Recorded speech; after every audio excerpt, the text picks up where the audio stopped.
કાલોલ શહેરમાં આવેલ સરકાર માન્ય વ્યાજબી ભાવની દુકાનમાં જિલ્લા પુરવઠા અધિકારી અને નાયબ કલેક્ટર એચ.ટી. મકવાણા અને જિલ્લા ટીમ દ્વારા બાતમીના આધારે તપાસ કરાતા અનધિકૃત રીતે સંગ્રહ કરેલો અનાજનો જથ્થો સીઝ કરીને કાયદેસરની કાર્યવાહી હાથ ધરી। પ્રાપ્ત માહિતી અનુસાર ગત 22 ઓગસ્ટના રોજ એચ.ટી. મકવાણા જિલ્લા પુરવઠા અધિકારી અને નાયબ કલેક્ટર પંચમહાલ ગોધરા અને જિલ્લાની ટીમ દ્વારા બાતમીના આધારે કાલોલ તાલુકા 9ની સરકાર માન્ય વ્યાજબી ભાવની દુકાન પર આકસ્મિક તપાસ કરવામાં આવી, જે અંતર્ગત અનધિકૃત રીતે સંગ્રહ કરેલ ઘઉંના કુલ 21 કટ્ટા, ચોખાના 21 કટ્ટા, બાજરીના 2 કટ્ટા અને ચણાના 3 કટ્ટા, તુવેર દાળના 10 કટ્ટા તેમજ તેલના 14 ટીન, આમ કુલ મળી 57 કટ્ટા તેમજ 14 ટીન તેલની બજાર કિંમત ₹1,60,581 નો જથ્થો સીઝ કરી અનધિકૃત રીતે સંગ્રહ કરેલ હોવાથી મોજે કાલોલ 9ના પરવાનેદાર મહેન્દ્રભાઈ મનુભાઈ ડેલદાર સામે નિયમો અનુસાર આગળની કાર્યવાહી હાથ ધરવામાં આવી। જિલ્લાના કાલોલ તાલુકામાં કાલોલ સિટીની અંદર આવેલી કાલોલ 9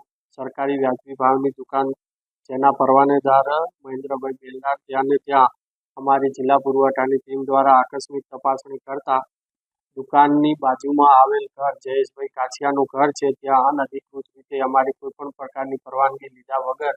તેઓએ અનાજનો જથ્થો, જેમાં 21 કટ્ટા ચોખા, 21 કટ્ટા ઘઉં, 3 કટ્ટા તુવેર દાળ તેમજ ચણા 119 કિલો તેમજ 14 ટીનના ડબ્બા, આ મળીને કુલ ₹1,60,000નો સરકારી અનાજનો જથ્થો સગે વગે કરેલ હોય તેઓની સામે કાયદેસરની કાર્યવાહી હાથ ધરવામાં આવે છે।